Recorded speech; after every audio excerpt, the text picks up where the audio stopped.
Hello friends, Excel अंकुश DTP workshop 2020 में आप सभी का स्वागत है। दोस्तों, आज हम देखने वाले हैं टेक्स्ट टूल, जो कि बहुत ही ज़्यादा इंपॉर्टेंट टूल है और विदाउट टेक्स्ट टूल आप डिज़ाइन को नहीं क्रिएट कर सकते हैं। लाइक आप कोई लोगो बनाते हैं, उसमें कुछ आपको टेक्स्ट लिखने होते हैं, कंपनी का नेम या फिर जो भी स्लोगन वगैरह होते हैं। आप कोई बैनर बनाएंगे, आप कोई एड पोस्टर बनाएंगे, आप कोई विजिटिंग कार्ड बना रहे हैं, या जो भी डिज़ाइनिंग आप करते हैं, जनरली उसमें टेक्स्ट का बहुत ज़्यादा इंपॉर्टेंस रोल होता है। तो चलिए आज हम देखते हैं कि टेक्स्ट टूल का हम कैसे यूज़ करेंगे और इसके सारे वेरियस ऑप्शंस को स्टेप बाय स्टेप हम देखेंगे।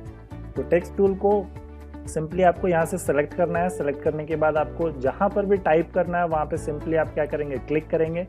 क्लिक करने के बाद आपको यहाँ ऑप्शन पे जाना है और कोई एक टेक्स्ट ले लेना है जो कि यहाँ पे आपको विजिबल हो रहा है। राइट साइड में देख रहे हैं आप, प्रीव्यू दिखा रहा है। तो कोई भी सिंपल सा एक टेक्स्ट आप कोई भी यूज़ कर लें। देन आपको यहाँ पे अपना टेक्स्ट टाइप करना है। लाइक हम DTP लिखते हैं यहाँ पे, और टेक्स्ट को सिंपली क्या करना है, आपको टाइप कर लेना है। आप जो भी सेटअप करेंगे, जो भी डिज़ाइन आप अप्लाई किए हैं यहाँ, उसके अकॉर्डिंग आप ये ले लें। देन आपको इसको सिलेक्ट करके क्या करना है, थोड़ा बड़ा कर लेना है। देखिए यहाँ पे आप देख पा रहे हैं कि मेरे पास एक DTP का टेक्स्ट अवेलेबल हो गया है। जब आप टेक्स्ट टूल को सिलेक्ट करते हैं और इसको आप सिलेक्ट करेंगे तो आपके पास यहाँ पे वेरियस ऑप्शंस होते हैं। इस ऑप्शंस को जरूरी नहीं है आप टेक्स्ट टूल की मदद से ही कर सकते हैं। आप पिक टूल लेंगे, आप डायरेक्ट टेक्स्ट पर क्लिक करेंगे तो भी आपके पास ये सारे ऑप्शंस अवेलेबल होते हैं। देन सबसे पहले मैं बात करूंगा डिजाइनिंग की। यहाँ से कुछ भी चेंजेस नहीं करना है। और सबसे पहले मैं डिजाइनिंग की बात करूंगा। तो डिजाइनिंग यानी कि राइटिंग स्टाइल। आपके पास डिफरेंट फॉन्ट्स होते हैं, डिफरेंट डिजाइन्स होते हैं। आपको किस फॉन्ट में, किस डिजाइन में आपको लिखना है टेक्स्ट को, आप वो यूज़ कर सकते हैं। और अगर आपको फॉन्ट की बहुत सारी रिक्वायरमेंट है, डिफरेंट आपको डिज़ाइनिंग फॉन्ट चाहिए, तो हम लोग फॉन्ट भी प्रोवाइड करते हैं। उसके लिए आपको कुछ बेसिक चार्जेस पे करना होता है, या फिर आप गूगल से डाउनलोड भी कर सकते हैं सर्च करके। तो यहाँ पे आपके पास ऑप्शन अवेलेबल होते हैं। जो भी आपको DTP फॉन्ट्स चाहिए या फिर डिज़ाइनिंग जो भी फॉन्ट्स चाहिए, मेरे पास वेरियस फॉन्ट्स अवेलेबल है, क्योंकि डिज़ाइनिंग में आपका फॉन्ट्स का एक इम्पॉर्टेंट रोल होता है, जो कि आपको आपके डिज़ाइन को एक इफेक्टिव लुक देता है, जिसको आप एडिट कर सकते हैं अपने अकॉर्डिंग। तो चलिए मैं ये डिज़ाइन सिंपली लेता हूँ। इस डिज़ाइन को मैंने ले लिया। देन बहुत सारे टेक्स्ट को जब आप चूज़ करेंगे तो उसमें बोल्ड का ऑप्शन आएगा, किसी में बोल्ड का ऑप्शन नहीं आएगा, किसी में इटैलिक ऑप्शन आएगा, किसी में इटैलिक ऑप्शन नहीं आएगा। तो आपके पास वेरियस ऑप्शन होंगे जो कि आपको चूज़ करने होंगे as per your requirement. Then underline देना है तो अंडरलाइन दे सकते हैं। बेसिकली ये सब चीज़ों का यहाँ पर यूज़ नहीं होता है। जब आप टेक्स्ट लिख लेते हैं तो आपको टेक्स्ट को रिसाइज करने के लिए नॉर्मल सेम ऑप्शन, आप उसी तरह से जैसे शेप पर आप ट्रीटमेंट करते हैं वैसे ही करेंगे। लेकिन कभी कभी दोस्तों क्या करते हैं, कुछ लोग टेक्स्ट टूल ले लेते हैं और बॉक्स ड्रॉ कर देते हैं। और बॉक्स ड्रॉ करने के बाद अगर आप कुछ टाइप करते हैं, जैसा कि मैंने यहाँ पे कुछ टाइप किया है, और मैं इसका फॉन्ट थोड़ा सा बड़ा कर देता हूँ ताकि आपको विजिबल हो। और इसके बाद अगर आप यहाँ से रिसाइज करेंगे तो ये आपका रिसाइज नहीं होगा, वो आपको केवल टेक्स्ट को शो करेगा, टेक्स्ट को हाइड करेगा। रिसाइजिंग ऑप्शन डिसेबल हो जाता है। यहाँ पे आप रिसाइज कर सकते हैं इजिली, आप इसको अरेंज कर सकते हैं इजिली। यहाँ पे आपको प्रॉब्लम होगी तो कभी भी टेक्स्ट बॉक्स बना के इस तरह से टाइप ना करें। मैं आपको सजेस्ट करूंगा कि बस A टूल लें और टेक्स्ट टूल को लेकर सिंपली क्लिक करना है, सिंगल क्लिक करें। आप यहाँ से राइटिंग चूज करें जिसमें आपको विजिबिलिटी दिख रही होगी। राइट साइड में आपको दिख रहा होगा कि हाँ, इसमें टेक्स्ट विजिबल है, जो कि यहाँ पे आपको मेंशन है। तो मैं सिंपली एरियल ले लिया। देन मैं यहाँ पे जो भी फॉन्ट टाइप करना चाहता हूँ, टेक्स्ट टाइप करना चाहता हूँ, अपने कंटेंट को यहाँ पे मैं मेंशन कर लूंगा। और अगर आपको कोई टेक्स्ट को डिलीट करना है, लाइक मुझे DFG लिखना है और S को डिलीट करना है, DF को डिलीट करना है, तो मैं सिंपली डबल क्लिक करूंगा। डबल क्लिक करूंगा तो आपका ये एक्टिव हो जाएगा। देन आपको इसको डिलीट कर सकते हैं आप इस तरह से, और सिंपली पिक टूल पर क्लिक कर दें, ये अप्लाई हो जाएगा। तो इस तरह से आप एडिटिंग कर सकते हैं। देन सेलेक्ट करके कभी भी आप इसका चेंजेस कर सकते हैं। जो भी फॉन्ट चाहिए, जो भी राइटिंग चाहिए, आप इसको इजीली क्या कर सकते हैं, चेंजेस कर सकते हैं, जैसा आपको कलर, डिज़ाइन, साइज, जो भी आपको चाहिए। ठीक है, तो इस तरह से आपको डिज़ाइनिंग करना है। और टेक्स्ट टूल का दूसरा मैं प्रॉपर्टी आपको बताऊं, लाइक जब आप कोई टेक्स्ट लेते हैं, सिंपली मैं आपको एक डिज़ाइन बना के यहाँ पे दिखाता हूँ। यहाँ पे मैंने शैडो टाइप किया, जैसा कि मैंने आपको बोला कि आपको यहाँ पे मेंशन करना होगा। तो मैं यहाँ पे टाइप भी कर सकता हूँ। मैं यहाँ पे एरियल ब्लैक लूँगा ताकि मेरा जो फॉन्ट है वो थोड़ा डार्क हो, थोड़ा बड़ा हो।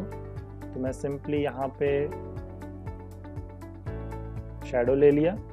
देन जो भी कलर आपको चाहिए वो कलर आप चूज कर सकते हैं, जैसा आपको कलर का रिक्वायरमेंट है। चलिए अब इसमें मैं शैडो अप्लाई करूंगा। तो मैं सिंपली क्या कर रहा हूँ कि इसी का एक कॉपी बनाऊंगा। तो कॉपी करने के लिए Ctrl D, और इसको मैं पीछे वाला जो कलर है उसको मैं ब्लैक कर दूंगा। और लाइट शेडो चाहिए तो आप लाइट यूज़ कर सकते हैं कलर, डार्क शेडो चाहिए तो आप डार्क यूज़ करेंगे। और अब ऊपर वाले जो टेक्स्ट है इसको मैं इसके अकॉर्डिंग क्या करूँगा, सेट करूँगा। देखिए दोस्तों, शेडो बन गया आपका ईजी वे में, और देख पा रहे हैं आपका बैकग्राउंड जो है वो शेडो विजिबली हो रहा है। और मैं इसको थोड़ा सा चेंजेस करना चाहता हूँ, मैं इसको राइट साइड में शो करना चाहता हूँ, मैं इसको अप एंगल में शो करना चाहता हूँ, तो अपने अकॉर्डिंग आप एंगल सेट कर सकते हैं। देन इसका मैं थोड़ा सा इसको टिल्ट कर दूंगा, देन इसको थोड़ा सा बड़ा कर दूंगा मैं। तो अब देखिए थोड़ा शैडो जो है वो आपका डिफरेंट व्यू में शो कर रहा है इस तरह से। तो इस तरह से आप शैडो डिज़ाइन कर सकते हैं, आप अपने शैडो को इस तरह से शो कर सकते हैं। लाइक टेक्स्ट का विजिबिलिटी थोड़ा ज़्यादा इंक्रीज हो जाएगा, थोड़ा ज़्यादा आप डिफरेंट वे में उसको शो करा सकते हैं इस तरह से। देन मैं बात करूँगा अब सारे ऑप्शंस की जो कि मैंने बताए हैं आपको। और यहाँ पर जैसा कि मैंने आपको बोला था, जब मैं टेक्स्ट टूल बताऊँगा तो मैं आपको हर एक ऑप्शन से रिलेटेड चेंजेस करना बताऊंगा कि आप शेप में कैसे चेंजेस करेंगे, जो कि आपके लिए बहुत ही ज़्यादा इंपॉर्टेंट है, क्योंकि ये जो है ये मेन प्रॉपर्टी है आपका कोरल का, जिसकी हेल्प से आप डिज़ाइनिंग करने वाले हैं। तो जैसा कि मैंने रेक्टेंगल बना लिया, अब सपोज रेक्टेंगल में मुझे इस एरिया को थोड़ा राउंड करना है, इस तरह से मुझे कर्वी शेप देना है। तो मैं सिंपली क्या करूँगा, शेप टूल लूँगा। शेप टूल पर क्लिक करने के बाद आपको कंट्रोल प्लस क्यू प्रेस करना है। जी हाँ दोस्तों, कंट्रोल प्लस क्यू प्रेस करेंगे। जैसे ही आप कंट्रोल क्यू करेंगे, टेक्स्ट आपका जो होगा कर्व मोड पे, आपका जो ऑब्जेक्ट होगा कर्व मोड पे, वो कर्व मोड पे चेंज हो जाता है। तो कर्व मोड पे चेंज करने का आपका मोटो क्या होता है कि आप अपने ऑब्जेक्ट को मॉडिफाई कर सकते हैं, आप अपने ऑब्जेक्ट को अपने अकॉर्डिंग मॉडिफाई कर सकते हैं। जैसा आपको ऑब्जेक्ट का प्रॉपर्टी चेंज करना है, आप उसको उसके अकॉर्डिंग चेंजेस कर सकते हैं। तो जो भी पॉइंट्स आपके पास अवेलेबल हैं उसको आप इस तरह से सिंपली ड्रैग एंड ड्रॉप करके क्या कर सकते हैं, मॉडिफाई कर सकते हैं। आपको जैसा चाहिए आप उसके अकॉर्डिंग इस तरह से उसको सेट कर सकते हैं। लाइक मैं यहाँ पे ये ले लिया। अब सपोज आपको कोई पॉइंट ऐड करना है, मान लीजिए मुझे यहाँ से थोड़ा ऊपर करना है, तो पॉइंट ऐड कैसे करेंगे? कोई पॉइंट आपको नहीं चाहिए, डिलीट कैसे करेंगे? किसी स्ट्रेट लाइन को आपको कर्व करना है, इस तरह से राउंड करना है, वो कैसे करेंगे? तो वो हम देखते हैं। तो सबसे पहले आपने देखा कि अगर हम कोई ऑब्जेक्ट बनाते हैं, इसका प्रॉपर्टी अगर आपको चेंज करना है तो आपको कंट्रोल क्यू करना है, शेप टूल सेलेक्ट करना है। शेप टूल सेलेक्ट करने के बाद आप उसको अपने अकॉर्डिंग नोड्स, ये जो पॉइंट्स होते हैं इनको हम नोड्स बोलते हैं, इन नोड्स को आप इस तरह से चेंज कर सकते हैं as per your requirement. Then हम बात करेंगे पॉइंट कैसे ऐड करेंगे, यानी कि नोड कैसे ऐड करेंगे, नोड को डिलीट कैसे करेंगे, और नोड के जो लाइनिंग होते हैं उसको कर्व कैसे करेंगे। तो सिंपली आपको नोड कहीं पर भी ऐड करना है तो आपको डबल क्लिक करना है लाइन पर, तो नोड देखिए ऐड हो जाएगा, जिस नोड से आप वर्क कर सकते हैं। कहीं पर भी डबल क्लिक करेंगे आपका इस तरह से क्या होगा, नोड ऐड हो जाएगा। सिंपली आपको डबल क्लिक करना है, नोड ऐड करना है, आप उसके अकॉर्डिंग मॉडिफाई कर सकते हैं जैसा आपको मॉडिफिकेशन का रिक्वायरमेंट है। तो इस तरह से आप नोड ऐड करके मॉडिफिकेशन कर सकते हैं। देन अब मान लीजिए मुझे इसको ऐसे करना है, ये कर्व होना चाहिए, यहाँ से इस तरह से कर्व होना चाहिए, तो मैं इस लाइन पर सिंपली क्लिक करूंगा, एक देखिए स्टार आएगा। एक डबल क्लिक करते हैं तो ये नोड बन जाता है, और अगर आप सिंगल क्लिक करते हैं तो एक स्टार जैसा साइन आता है। तो स्टार जैसा साइन आएगा तो आपको क्या करना है कि ये वाले ऑप्शन पर क्लिक करना है। इसको हम लोग बोलते हैं कन्वर्ट लाइन टू कर्व, यानी कि जो आपका स्ट्रेट लाइन है वो कर्व में चेंज हो जाएगा। तो जैसे ही आप इस पर क्लिक करेंगे और इस लाइन को जब आप इस तरह से ड्रैग करेंगे तो ये देख पा रहे हैं आप कि ये कर्व मोड पे चेंज हो गया है, यानी कि आप इस लाइन को कर्व मोड पे इस तरह से शो कर सकते हैं। और ये जो पॉइंट है इसको हैंडलर बोलते हैं, जिस हैंडलर से आप इसका शेप को मॉडिफाई कर सकते हैं कि हाँ मुझे कुछ इस तरह का शेप चाहिए, तो आप इसको एंगल करके इस तरह से मॉडिफिकेशन कर सकते हैं। दोस्तों ये जो ऑप्शन है ये बहुत ही ज़्यादा यूनिक टेक्निक है, जिसके बेसिस पे आप अपने किसी भी शेप को मॉडिफाई कर सकते हैं, अपने किसी भी एरिया को आप मॉडिफाई कर सकते हैं। और किसी भी पॉइंट को डिलीट करना होगा तो सिंपली उस पॉइंट पर डबल क्लिक कर देंगे तो वो जो पॉइंट है आपका वो क्या होगा, डिलीट हो जाएगा इस तरह से, देखिए। और क्लिक करने पे आपको इस तरह का कुछ ऑप्शन मिलता है।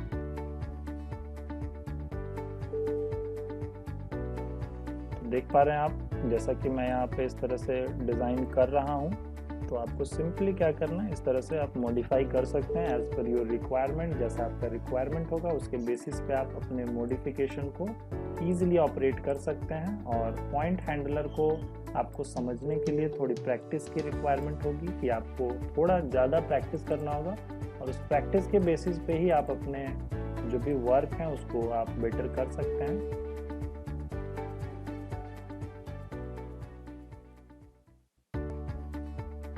देखिए एक रेक्टेंगल से मैंने उसको पूरे लीफ में चेंज कर दिया। तो यही एक खास बात होती है आपके जो टूल है शेप टूल की, कि आप किसी भी शेप से किसी अदर शेप में उसको क्या कर सकते हैं, चेंजेस कर सकते हैं।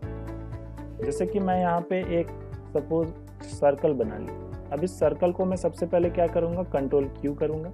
कंट्रोल क्यू करना बहुत ज़रूरी है, नहीं तो आपका शेप मॉडिफाई नहीं होगा। देन शेप ले लिया मैंने। अब इस शेप को मैं सिंपली क्या कर सकता हूँ, चेंजेस कर सकता हूँ अपने रिक्वायरमेंट के अकॉर्डिंग। लाइक इन दोनों को मैंने सेलेक्ट कर लिया। आप दो को भी इस तरह से ड्रैग करके सिलेक्ट कर सकते हैं, आप एक को भी सिलेक्ट कर सकते हैं। इन दोनों को मैंने सेलेक्ट कर लिया और सिलेक्ट करके थोड़ा सा क्या कर दिया, डाउन पे कर दिया शेप। और ये वाला जो है इसको थोड़ा सा अप में कर दिया, इसको हल्का डाउन कर दिया। और इसको मैं थोड़ा सा अंदर करूँगा, इसको मैं थोड़ा सा अंदर करूँगा इनसाइड। तो देखिए यहाँ पे ये जो आपका है ये एक आपका एग का शेप बन गया है। और मैं आपको सिंपल सा एक लोगो दिखा दूँ यहाँ पे बना के। इसके बेसिस पे मैं यहाँ पे 1.5 और 1.5 ले रहा हूँ। ध्यान से देखिएगा दोस्तों, ये जो छोटे छोटे ऑप्शंस हैं ये बहुत ही ज़्यादा रिलेवेंट हैं और आपको ये समझ में आएगा कि हम लोग एक्चुअली में क्या सीखने वाले हैं और इसका क्या बेनिफिट होता है। तो मैं सिंपली इसको यहाँ पर लिया और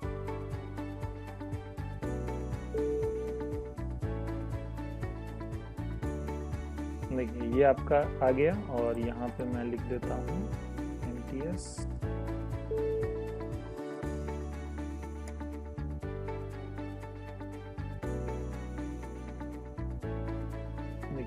ये आपका एक MTS का लोगो बन गया। आपने देखा होगा MTS का कुछ लोगो इस तरह का होता है। तो दोस्तों आपने देखा कि मैंने एक सिंपल सा एक सर्कल को लेके और एक डिज़ाइन को लेके सिंपली एक यहाँ पे लोगो क्रिएट कर दिया, रेक्टेंगल और टेक्स्ट और सिंपली इलिप्स को लेके। तो इसी तरह से आपको क्या करना है, वर्क करना है और आपको समझना है कि ये जो शेप टूल है इसे हम कैसे मॉडिफाई कर सकते हैं। तो आपका बेसिकली टास्क क्या है, आपको वर्क क्या करना है। तो आपको सिंपली एक रेक्टेंगल बनाना है इस तरह से। रेक्टेंगल बनाने के बाद आपको शेप टूल लेना है, कंट्रोल+Q करना है। कंट्रोल Q करने के बाद लाइन पर क्लिक करें और इस कर्व ऑप्शन को यूज़ करें और इस तरह से आपको क्या करना है, इस तरह से मॉडिफाई करना है। देन इसको मैंने सेलेक्ट किया, सेलेक्ट करके मैं यहाँ से कर्व लिया। देन इसको मैंने इस तरह से ट्विस्ट किया और आपको यही सेटिंग्स जो है वो समझनी है कि कैसे हम कर रहे हैं। देन इसको मैंने छोटा कर दिया। छोटा करने के बाद मैं सिंपली इसी का क्या किया, एक कॉपी बना दिया और इसको थोड़ा सा नीचे रख लिया। देन इसी चीज़ को मैं क्या करूँगा, आगे ले जाऊँगा और यहाँ पे मैं इसको छोड़ दूँगा और इसको मैं अपोजिट कर सकता हूँ, मैं इसको रोटेट कर सकता हूँ जैसा आपको मोड चाहिए। तो मैंने ये कर दिया। अब इसको मैं थोड़ा सा छोटा कर दूंगा इस तरह से। तो देखिए ये माइक्रोसॉफ्ट का एक लोगो बन गया।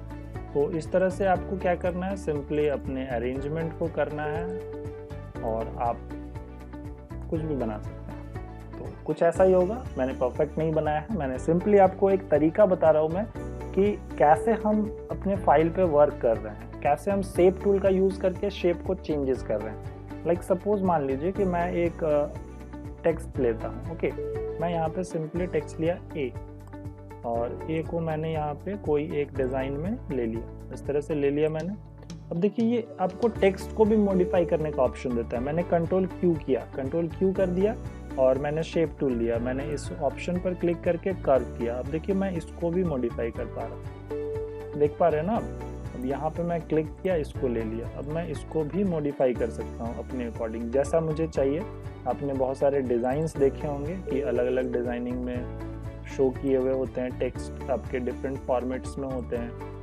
तो यहाँ पे आपके पास मॉडिफिकेशन का एक वे है जिसको आप अपने अकॉर्डिंग मॉडिफाई कर सकते हैं, अपने अकॉर्डिंग अरेंज कर सकते हैं और आप अपने एक डिज़ाइन को इफेक्टिव लुक प्रोवाइड कर सकते हैं, जो कि एक अलग लुक होगा, एक अलग डिज़ाइन होगा, एक अलग आपको यूनिक स्टाइल प्रोवाइड करेगा। तो यहाँ पे सिंपली कहने का ये मतलब है कि हम हर चीज़ों को कोरल में मॉडिफाई कर सकते हैं, चाहे वो कोई शेप हो, चाहे वो टेक्स्ट हो, चाहे वो किसी भी तरह का ग्राफिक्स आपने जो भी डिज़ाइन किया हुआ है। तो आपको बेसिकली क्या करना है, शेप टूल का और डिफरेंट जो भी हमने ऑप्शंस देखे थे, अब मैं आपको एक बहुत ही बेहतरीन चीज़ दिखाने वाला हूँ। मैंने ये लिया, मैंने इसका डिज़ाइन कर दिया, मैंने कोई कलर फिल कर दिया। ओके, लाइनिंग को मैं हटा देता हूँ, शेप टूल लिया। अब किसी भी पॉइंट पर आ जाइए और किसी भी पॉइंट से आप सिंपली इसको ट्विस्ट कर दीजिए। देखिए ये आपका एक सुंदर सा डिज़ाइन बन जाएगा। एक सिंपल सा रोटेशन और आपका फ्लावर रेडी है और ब्यूटीफुल फ्लावर है। उसी तरह से मैंने एक और डिज़ाइन बनाया, मैंने इसको ये किया, देन मैंने इसको सिलेक्ट किया और मैं सिंपली इसको थोड़ा डिफरेंट वे में शो करूँगा और मैं यहाँ पे बना दूँ। देखिए इसका जो कलर है वो चेंज कर देता हूँ। देखिए ये आपका दूसरा डिज़ाइन बन गया। तो एक सेम चीज़ से मैं डिफरेंट स्टाइल्स बना सकता हूँ, डिफरेंट डिज़ाइंस क्रिएट कर सकता हूँ। मैंने इसको लिया, मैं इसको इस बार स्टार में चेंज कर देता हूँ, देन मैं इसको थोड़ा सा बड़ा कर दूंगा और मैं इस बार इसको थोड़ा चेंजेस करता हूँ और मैं इसको सटा देता हूँ यहाँ से, देन मैं इसको कलर कर देता हूँ और देखिए ये आपका तीसरा डिज़ाइन बन गया। तो देख पा रहे हैं आप यहाँ पे मैं एक सेम ऑप्शन को यूज़ कर रहा हूँ, मैं सेम चीज़ को यूज़ कर रहा हूँ, लेकिन मैं अलग अलग क्रिएटिविटी कर सकता हूँ। यहाँ से मैं अलग अलग डिज़ाइन बना सकता हूँ सेम शेप से, बस शेप टूल की मदद से। तो शेप टूल बहुत ही ज़्यादा इफेक्टिव टूल है और बिना इसके आप कोई भी मॉडिफिकेशन नहीं कर पाएंगे प्रॉपरली। तो इसका आप अच्छे से यूजेस सीखें, अच्छे से समझें कि एक्चुअली में ये क्या रोल प्ले कर रहा है। देन अगर मैं बात करूँ ट्विस्टेड मोड की, तो सपोज मान लीजिए कि मैंने इसका पॉइंट्स वैल्यू जो है वो इंक्रीज़ कर लिया। और दोस्तों इसीलिए मैंने बोला था कि आपका जो बेसिक फंडामेंटल है टूल्स का वो क्लियर होना चाहिए, इसीलिए मैंने आपको एक एक करके सारे ऑप्शंस को पहले बता दिया था कि ये सब चीज़ों को कैसे ऐड किया जाता है। तो अगर आपने वो ट्यूटोरियल नहीं देखा है तो उसको ध्यान से देखें। देन इसको मैं कर्व कर दिया हूँ, अब ध्यान से देखिएगा मैंने एक पॉइंट को कर्व किया है। अब मैं जब किसी पॉइंट को कर्व कर दिया हूँ तो ये थोड़ा सा कर्वी लुक आपको देने वाला है। ओके, और देख पा रहे हैं आप यहाँ पे ये जो डिज़ाइन आपका बनेगा ये थोड़ा सा कर्व मोड पे बनेगा। देखिए ये थोड़ा थोड़ा घूम गया है और आप इसको अपने अकॉर्डिंग मॉडिफाई कर सकते हैं। लाइक मैं इसको थोड़ा सा इधर मूव कर रहा हूँ, देखिए ये जो आपका पॉइंट्स है ये कर्व हो रहा है। लाइक मैं इसको सिलेक्ट किया और मैं दूसरे पॉइंट को कर्व कर देता हूँ, इसको सिलेक्ट करके मैं कर्व कर दिया और इसको थोड़ा सा मैं ट्विस्ट कर दूंगा। तो देखिए एक को मैं ट्विस्ट कर रहा हूँ तो सारे जो है वो उसके अकॉर्डिंग क्या हो रहे हैं, ट्विस्ट हो जा रहे हैं। तो यहाँ पे देखिए ये कर्व पॉइंट इस तरह का कुछ बन गया। तो ये सब चीज़ों को आपको समझना है। देन मैं आपको और एक डिज़ाइन यहाँ पे बना के बताता हूँ। लाइक मैंने ये सिलेक्ट किया और मैंने सिंपली क्या किया, इसको रोटेट करके राइट क्लिक कर दिया। मैंने आपको बताया था कि कॉपी कैसे करते हैं, सिंपली आपको ऑब्जेक्ट को ड्रैग करके राइट क्लिक करना है। तो मैंने रोटेट करके राइट क्लिक किया, देन मैं कंट्रोल आर करके इसको क्या करता हूँ, रिपीट कर देता हूँ। जैसे मैंने कंट्रोल आर करके रिपीट किया, ये जो डिज़ाइन है ये आपका क्रिएट हो गया। और राइट क्लिक करके केवल लाइनिंग को चेंज कर लीजिए। देखिए ये आपका इस तरह से सुंदर सा एक डिज़ाइन बन गया है। देन उसी तरह से अगर मैं इसकी बात करूँ, मैंने एक रेक्टेंगल बनाया और राइट क्लिक करके मैंने रेक्टेंगल का फील चेंज किया। देन मैंने इस पर सिंगल क्लिक किया और हल्का सा रोटेट करके बस राइट क्लिक किया। और राइट क्लिक करने के बाद आपको कंट्रोल आर करके रिपीट करना है। कंट्रोल आर से क्या होगा, ऑब्जेक्ट आपका रिपीट होगा। जैसे ही मैंने रिपीट कराया, देखिए ये आपका एक दूसरा डिज़ाइन यहाँ पे क्रिएट हो गया। तो इस तरह से आप अलग अलग डिज़ाइन क्रिएट कर सकते हैं, अलग अलग क्रिएटिविटी कर सकते हैं और आप बेहतर डिज़ाइन और लोगो बनाना सीख सकते हैं। तो इसी तरह से मेरे साथ बने रहें। और अगर आपको कोई भी डाउट होता है तो मुझे कमेंट सेक्शन में ज़रूर पूछें। और जिन्होंने इनरोल किया है वो मुझे डायरेक्ट कॉल करके, और प्रैक्टिस फाइल जो है वो उनको जल्दी शेयर कर दी जाएगी जिन्होंने कोर्सेज को इनरोल किया है। So thank you very much, happy learning.